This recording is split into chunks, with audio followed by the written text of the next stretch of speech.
choses de la vie. Divorcer. Quelle démarche entreprendre lors d'une séparation avec votre conjoint ? Alors tout d'abord, il faut contacter chacun de votre côté un avocat qui va vous demander un certain nombre de documents. Donc votre avis d'imposition, un justificatif de domicile, vos papiers d'identité, le contrat de mariage, si vous en avez fait un. Et ensuite, vous avez aussi le justificatif de l'acte de mariage. Vous avez également un RIB. Et à savoir que si vous faites les démarches alors que vous êtes étudiant, le divorce est pris en charge entièrement par l'État. Et bien sûr, si vous êtes dans la vie active, là, il faut prévoir entre 1000 et 2000 euros par personne. Je dis bien par personne. Et ça, c'est uniquement si vous n'avez pas d'enfants. Si vous avez des enfants, là, par contre, le tarif sera plus élevé. La durée, en fait, totale, lorsque c'est à l'amiable et que ça se passe bien, que c'est d'un commun accord, c'est 1 an. C'est un leurre, en fait, ce qu'on vous a dit peut-être aux infos, ou que vous avez pu entendre que ça ne durait que 3 mois chez un notaire et que ça se faisait voilà, comme ça, comme une lettre à la poste. Ce n'est pas le cas. Vous, même si c'est à l'amiable, vous passez devant le juge, en fait. Le juge des affaires de famille, spécialisé, donc justement, avec un avocat spécialisé dans les affaires de famille et divorce. Donc ça, c'est bien important de vous le rappeler. Prenez pas un avocat qui ne soit pas spécialisé là-dedans. C'est important donc de rassembler les documents le plus rapidement possible pour pas faire traîner trop les démarches, parce que vous allez voir votre avocat.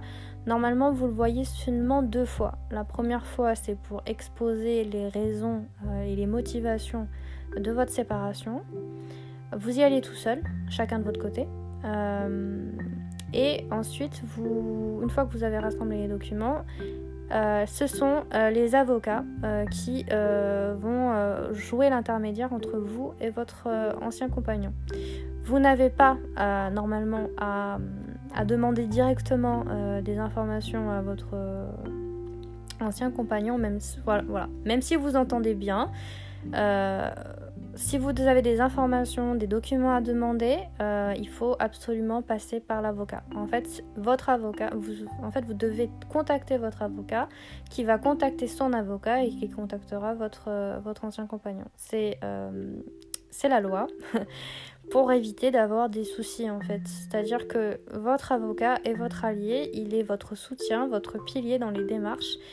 Parce que tout peut se retourner contre vous. Il suffit que vous disiez quelque chose de mal, on va dire, qui puisse être utilisé, mal interprété par votre ancien compagnon. Donc il faut absolument passer par votre avocat pour n'importe quoi que ce soit. Voilà. Les avocats vont se voir entre eux, soit par téléphone, soit en présentiel. Et vont définir une première convocation, c'est même la seule convocation normalement que vous avez, avec le juge. Donc généralement, c'est 2 mois après, si tout va bien, c'est 2 mois après la demande officielle de séparation, donc de divorce, auprès de votre avocat. Vous avez une convocation devant le juge des affaires de famille, si je vous le dis, même si c'est à l'amiable, si la personne, au dernier moment, ne se présente pas, c'est ce qui a failli m'arriver, si la personne ne se présente pas, vous n'êtes, séparés, mais officiellement, vous serez mariés jusqu'à 2 ans après votre demande de divorce.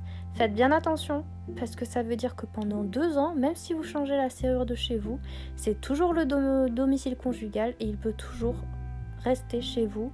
S'il a des dettes, c'est à vous de les payer aussi parce que vous êtes son conjoint. Donc, faites en sorte que votre ex-compagnon soit présent le jour de la convocation. Sinon, vous êtes dans la merde. Voilà, tout simplement.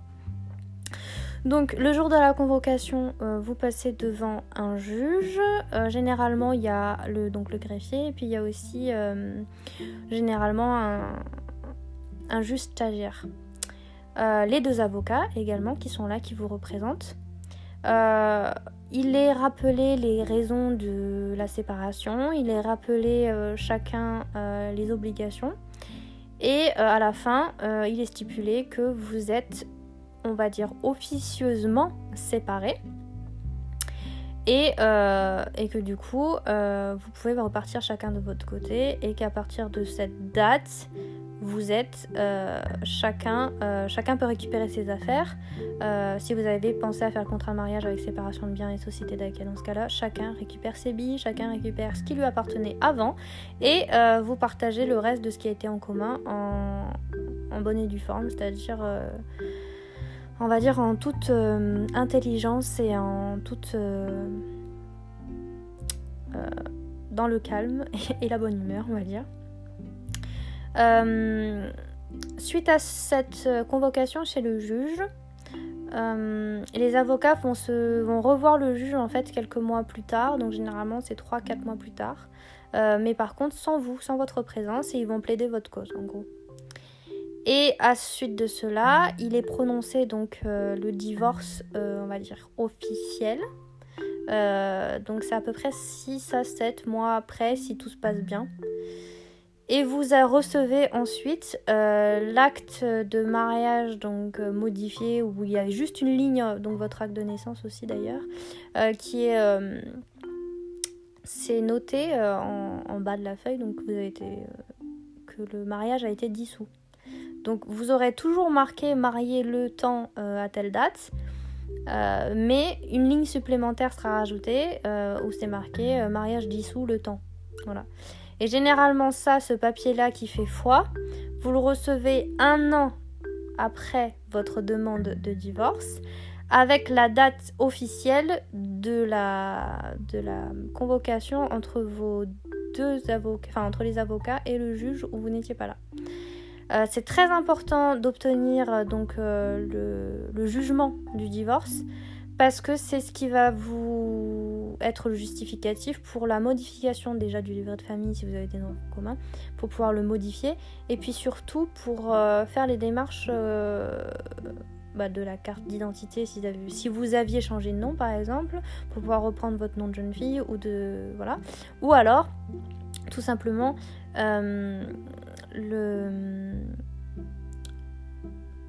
la carte d'électeur par exemple aussi, parce que c'est très embêtant quand vous allez voter et que la personne dit encore épouse de quelqu'un, ce qui est agaçant parce que vous n'êtes plus avec cette personne depuis un petit moment, donc c'est important. Donc ce qu'il faut faire, c'est vraiment choisir des bons avocats parce que sinon vous allez perdre beaucoup de temps déjà, et surtout rassembler le plus rapidement possible les documents que vous avez à disposition, qu'on vous demande. C'est pas des papiers très importants, enfin c'est pas des papiers qui sont lourds à obtenir, mais qu'il faut avoir, et il faut être patient. Et c'est vrai que j'ai dû relancer plusieurs fois mon avocate pour savoir quand est-ce que j'allais enfin avoir le jugement du divorce, et c'est vrai que il s'est écoulé 1 an au total avant que je puisse être officiellement divorcée. Donc c'est quelque chose qui est assez long, même en ayant décidé conjointement, communément, de se séparer à l'amiable et de se dire c'est fini. Ça demande quand même du temps et de la motivation aussi pour ne... Et puis aussi surtout du calme, du self-control pour pas s'emporter. Voilà. Donc soyons adultes et soyons bienveillants.